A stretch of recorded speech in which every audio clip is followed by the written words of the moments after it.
The Lord be with you. And with your A spirit. reading from the Holy Gospel according to Saint Luke. Glory to you, O Lord. Jesus told his disciples a parable about the necessity for them to pray always without becoming weary. He said, there was a judge in a certain town who neither feared God nor respected any human being, and a widow in that same town who used to come to him and say, render a just decision for me against my adversary. For a long time, the judge was unwilling, but eventually he thought, while it is true that I neither fear God nor respect any human being, because this widow keeps bothering me, I shall deliver a just decision for her, lest she finally come and strike me. Then the Lord said, pay attention to what the dishonest judge says. Will not God then secure the rights of his chosen ones who call out to him day and night? Will he be slow to answer them? I tell you, he will see to it that justice is done for them speedily. But when the Son of Man comes, will he find faith on earth? My dear friends, the Gospel of the Lord. Praise to you, Lord Jesus Christ. In the name of the Father, the Son, and the Holy Spirit. Amen. Perseverance. All the readings of this Gospel, from the first reading, the second reading, and the Gospel, has a singular theme: perseverance in prayer, in faith, and doing what is right. Our first reading gives us an idea on how the Jewish tradition on the normal posture of their praying. In the Old Testament, makikita natin kung paano nagdarasal yung mga Jewish tradition. The posture is they are standing and their hands lifted up. Tayong mga Katoliko, usually, kamay natin ganito, usually nakaluhod tayo. Pero si Moses, in the Old Testament, he was standing and raising his hands. He was not kneeling. Parang pag nagrarasal tayo ng Ama namin, we follow the Jewish tradition. It is supposed to be a posture of openness and trust and surrender to the Lord. That's how Moses, we are told in the first reading, he prayed, his arms lifted up as the Israelites fought the Amalekites. Nakikipaggera po si Moses at ang kanyang general doon si Joshua. It is a beautiful image of intercession. While they were fighting a war, Moses was in the mountain praying. Because the story tells us that the arms of Moses, pag nakataas, nananalo sila sa gera. Pag bumababa na po, pag pagod na siya, natatalo po sila. So what happened is that his hands were lifted up by his companions, by Aaron and Hur and Han. And it's beautiful image to see that we are not supposed to be praying alone. The catch is that Moses was able to persevere in prayer not because of his own, but because of the assistance of Aaron and Hur supporting his arms until the next day. One right and one the other left, and they won the battle. That's the first lesson of perseverance. It is not sustained by sheer willpower or by your own strength, but because of people who pray with you. Tayong mga Katoliko, pag nagdarasal tayo, usually we share the prayer.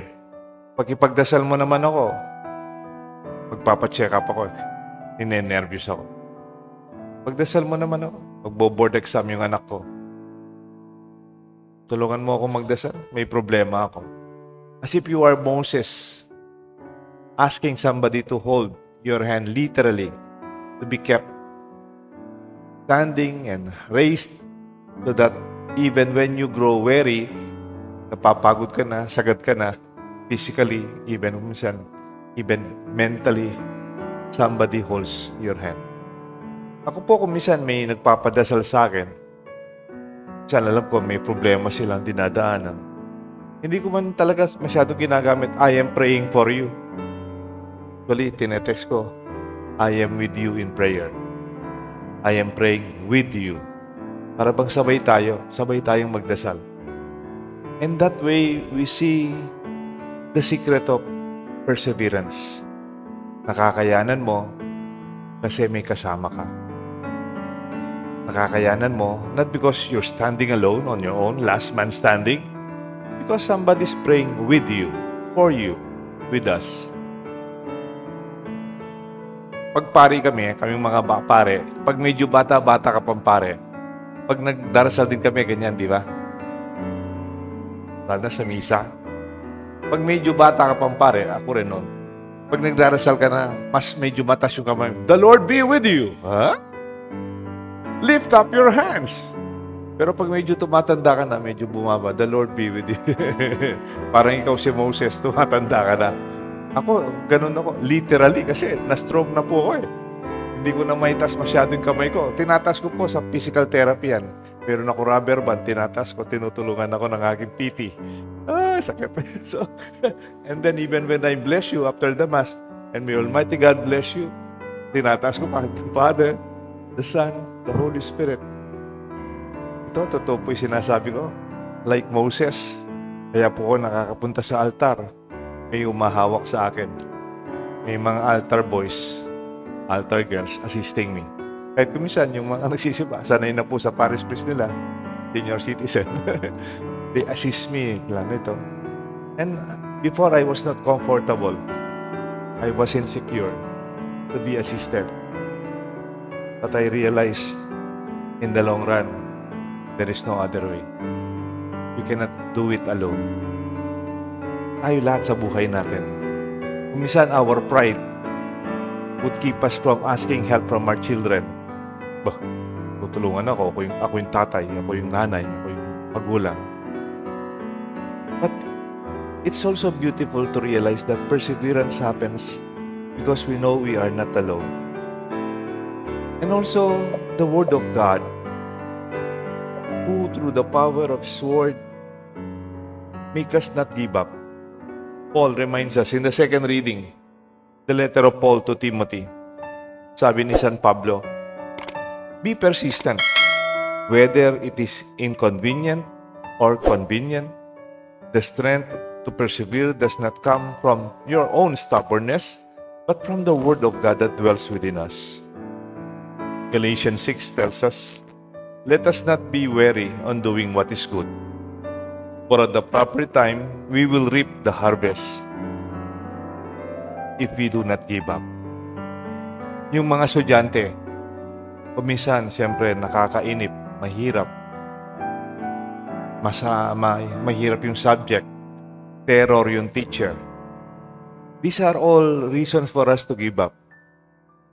But I hope yung mga anak ko natin, teach them to persevere.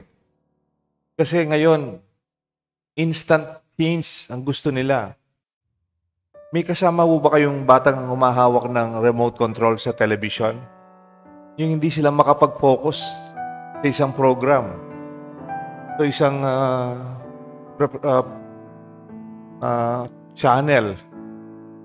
Minsan, ang nanay ko, umuwi po ako, dahil nung nag-COVID yung mga apo niya, lumipat sa bahay namin kay Matuambale. Para isang bahay na lang sila for protection. Nakasama niya yung mga apo niya. Maliit pa po sila nun. Tapos, sabi sa akin ng nanay ko, Father, ilan mo na rin paunakan mo? Manalbeken TV, maliliw ko karela. Lalilipat, ala kong ayalben. Yung para bang today, it is very easy to change. Just push the button. Or even when you look at your cell phone, parang you just scroll. Okay lang yan kung ganyan. But I hope in our focused life, it could not be that way. We should focus on something that we should do. The Word of God will help us to sit down and think of something deeper para magiging mas malalim ang ating pag-isip, ang ating pag-unawa, ang ating mga desisyon. hindi mababaw. Perseverance help us to do just that. Persistence is not about whether we're feeling tired. It is about being nourished by something deeper, by God's living Word. Take note, kung meron ng kakalakas na loob, sana meron kang favorite gospel. Sana meron kang favorite thing that you can hold on to, salita ng Diyos na nakakalakas ng loob. Ako, meron ako isang kanta na kinakanta na in His time, He makes all things beautiful. In His time. It's not my time. It's not my schedule. It's not my decision. In His time, He will make all things beautiful. Even better than we can imagine. Jesus said in Luke chapter 18, then Jesus told His disciples a parable to show how they should always pray and not give up. This is the gospel today. There is this woman, a woman who was already a widow, before a judge who was godless and feared no one. But the woman did not give up. Take note, nung panahon ni Jesus, yung mga widow, they are signs of poverty, of weakness and powerlessness. Kasi nung panahon ni Jesus, nung unang panahon, yung mga babae, sorry po, no, pero hindi na ngayon yung mga babae, they do not own anything. Yung mga babae, they are not engaged in livelihood. Walang pera talaga. Parang sa lalaki, nagdidepende lahat. Mabuti nga ngayon, baligtad na yata eh. Pag kinakasal mo, yung lalaki, so surrender niya yung aras, no? Yung babae, yung humahawak ng pera yata. So, yung ATM, yung mga lalaking walang ATM. Yung naalala ko lang kaibigan ko kasi. Yung kaibigan ko po kasi, wala din nakasama sa homily ko. Magka-opisina po sila. Yung asawa niya sa HR, siya sa engineering. Kaya lang dahil magka-opisina po sila, ang umahawak ng ATM ng asawa niya, yung babae. Tapos yung babae, pinalitan pa daw yung PIN. Sabi niya sa akin, Father, sana naman pag sa kasal, pag binibigay ng lalaki yung aras, di ba yung mga barya, sana pwede naman yung, kahit mag-ipit lang akong dalawa, gano'n yung, para, wala akong allowance, binibigyan na, anyway, balik na po tayo dito sa ating program. Perseverance through the love of God. We do not give up because God is on our side. Yan. We may be poor like that widow, we may be weak like that widow, we may be even alone. Kasi napansin ko itong widow, wala man siyang son. Walang anak na kasama. But she did not give up. Wala siyang kasamang physical, like Moses may Hur and Aaron. Meron. God is on her side. God is on our side. That was very clear in the responsorial psalm. Sabi ng responsorial psalm, the Lord is your guardian. The Lord is your shade. He will be beside you at all times at your right hand. The Lord will guard you from all evil. The Lord will guard you, His coming and His going, both now and forever. The Lord is with us. Kaya kung minsan, ako lang mag-isa. Wala yung mga pamilya ko. Ako lang isa dito, iniwanan ako. And you realize God is on our side. Kaya even in the gentleness of our own persistence and perseverance, it will make a change. Not now, not immediately, not according to our own time, but in God's time, in His time. He makes all things beautiful in His time. May question po ako. Anong mas matigas? Ang bato o ang tubig? This is not a trick question. This is not a trick question. Ano yung mas matigas? Bato o tubig? Pag hinagisan kita ng tubig, mababasa ka. Di ba? Pero pag hinagisan kita ng bato, mabubukulan ka. Hindi mas matigas yung bato Pero, in the long run, tignan po ninyo yung ilog, the river. May mga bato-bato dyan. Pero dumadaan yung tubig. Continuously. Every day.